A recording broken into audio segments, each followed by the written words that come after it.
We are Islamic Republic, Part 128. In July 1972, Mr. Bhutto entered a round of talks with Indian Prime Minister Indira Gandhi in Shimla. With signing of the Shimla Accord, Pakistan accepted its post-war position and India withdrew its troops from land it had occupied in 1971. Even so, Pakistan did not formally recognize the new state of Bangladesh. In February 1974, Muslim leaders gathered for the Islamic Summit in Lahore.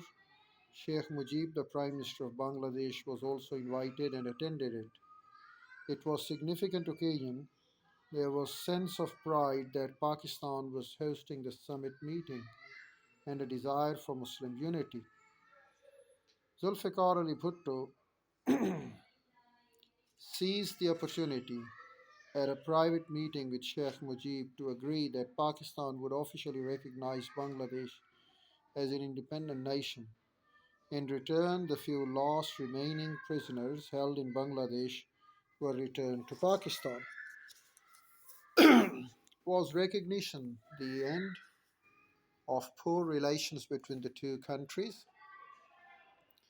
Many difficulties still stood in the way of good relations between the two countries. In June 1974, Mr. Bhutto visited Bangladesh.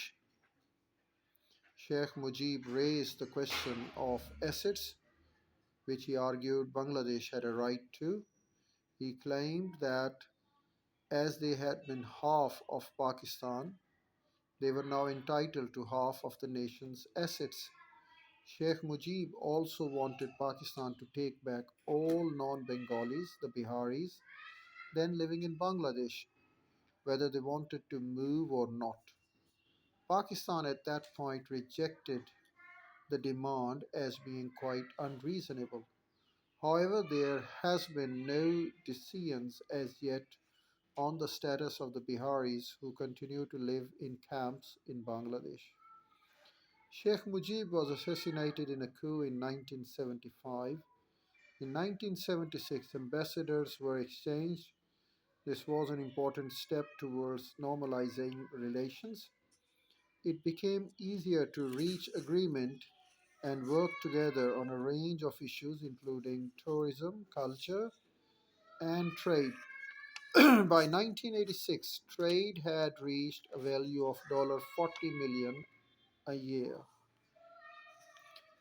After the breakup in 1971, Pakistan Bangladesh relations were poor. Pakistan refused to recognize Bangladesh until 1974. Disagreement over assets made good relations difficult. Relations improved from 1976 onward. Diplomatic relations recognition did not remove the sense of bitterness felt by the people in both countries. It was impossible for some people to get over their intense disappointment at the failure of united Pakistan. Life in the new Bangladesh turned out to be quite difficult. Some problems resulted from natural disasters such as monsoons and floods. Other included political instability with assassination and martial law. The economy remained desperately weak. The Bihari minority faced persecution, including murder. In 1974, a terrible famine was to claim at least 15,000 lives in Bangladesh. Pakistan and India. since India, since independence, both Pakistan and India have found themselves in controversies. Relations between India and Pakistan since independence have been very poor. India deeply resented partition and the creation of Pakistan. In turn, Pakistan feared India's intentions, arguments, and injustices gave rise to the contrast to the constant disagreements between the two nations. Above all, the question of Kashmir has dominated the troubled relationships of two nations. Instead of cooperation to tackle the common problems of the poverty, natural disaster, and economic difficulties, India and Pakistan have directed a great deal of their energies against each other. Between 1947 and 1971, there were wars cost lives and valuable resources. What were the problems faced by India and Pakistan after partition? There were three important issues that India and Pakistan had to sort out after partition.